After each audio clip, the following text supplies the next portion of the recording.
Agen, à mi-chemin entre Bordeaux et Toulouse, se déroule aujourd'hui une cérémonie particulière. Malgré les bouquets de fleurs, ce ne sont pas des funérailles. Sur l'ancien chantier de la Nationale 21, on s'est rassemblé en mémoire de Guillaume, ouvrier du BTP, mort sur ce même chantier le 17 août 2018. Il avait 36 ans, une femme et une fille de 4 ans. Je vous remercie tous d'être là, vous, ces copains de route, et j'ai une très grosse pensée aussi pour tous ceux qui ne sont plus là. C'est à la hauteur du passage créé sous la chaussée que ce drame, trop habituel dans nos professions, s'est produit. Cet accident de travail aurait pu être largement évité par son entreprise utilisatrice, Eurovia du groupe Vinci. Guillaume est mort écrasé par un mur de béton et a été enseveli par une dizaine de tonnes de sable. Selon des témoins, il a fallu des heures pour extraire son corps. Classés dans les rubriques des faits divers, les morts au travail n'intéressent pas beaucoup de monde. Pourtant, derrière chaque histoire, se cachent des hommes de chair et d'os, des personnes qui ont des familles, des collègues. Ces accidents laissent des cicatrices difficiles à soigner. Anthony, collègue de Guillaume et ami de la famille, en sait quelque chose. Aujourd'hui, tout le personnel qui était sur chantier ce jour-là ne travaille plus dans les travaux publics. On l'a vu, même la dame de l'agence intérim qui l'a appelé la veille parce qu'il était absent sur chantier. Celle qui lui demande d'aller travailler du coup le jour J, le 17. Elle s'en veut même encore aujourd'hui d'y avoir dit va travailler. Comme je disais, ouais, j'aurais pu être Guillaume, tu vois, jeune papa, ce que je suis actuellement, quoi. Donc je suis plus dans cette situation et c'est ça que j'aime, ce qui m'a marqué le plus, quoi. Comme d'autres accidents, la mort de Guillaume soulève beaucoup de questions.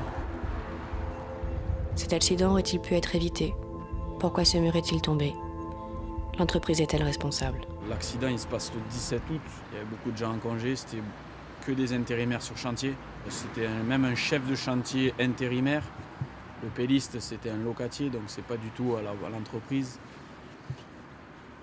Voilà, beaucoup de circonstances qui font qu'il y avait souci, quoi, et c'était pas ce jour-là. Ils ont coulé quand même des murs en béton et ils ont du coup remblayé 2-3 jours après et le séchage n'avait pas pris. Le ferraillage n'était pas bon non plus apparemment, de ce que l'on sait aujourd'hui. Et le mur du coup il l'a pris sur le thorax. Il s'est coincé contre la banche béton. Normalement, c'est 28 jours qui auraient été nécessaires au séchage du béton. Un délai que l'on aurait ignoré pour respecter le calendrier des travaux, selon nos sources. Ainsi, lorsqu'une pelle mécanique a déversé du sable dans le caisson, les parois ont cédé et Guillaume s'est retrouvé enseveli vivant.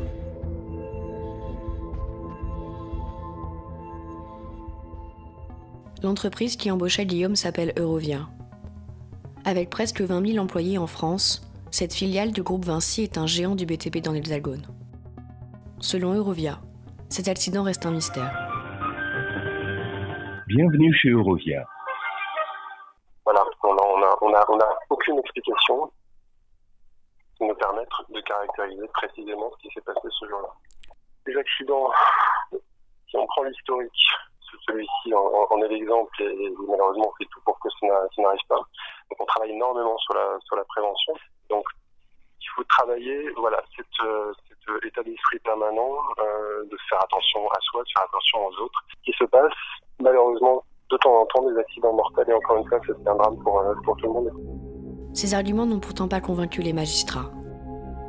En janvier 2019, une enquête a été ouverte pour homicide involontaire. Du point de vue des statistiques, les chiffres sont alarmants, comme nous l'a expliqué Philippe Gaboriau de la CGT.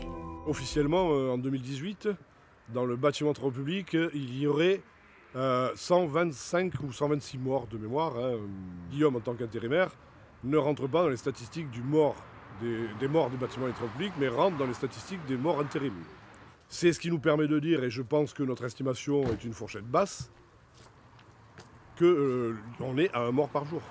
Il y a une espèce de processus d'anonymisation dans le bâtiment travaux publics où on fait paraître un entrefilé dans un journal où on dit qu'un salarié, on donne son âge quand même, mais c'est la seule référence qu'on donne, est mort sur un chantier, mais sans même citer son nom ou citer le nom de l'entreprise. dans une espèce de banalisation ou d'acceptation tacite du fait que tout salarié qui travaille dans le bâtiment de travaux publics doit risquer sa vie à ce titre. En dépit de l'opacité des statistiques françaises, certaines données donnent la mesure de l'urgence. La France est de loin le pays où il y a le plus d'accidents mortels au travail, parmi les grands pays européens. Ces images, nous les avons tournées le 29 novembre. Depuis, chaque jour, un ouvrier du BTP a été enlevé à sa famille.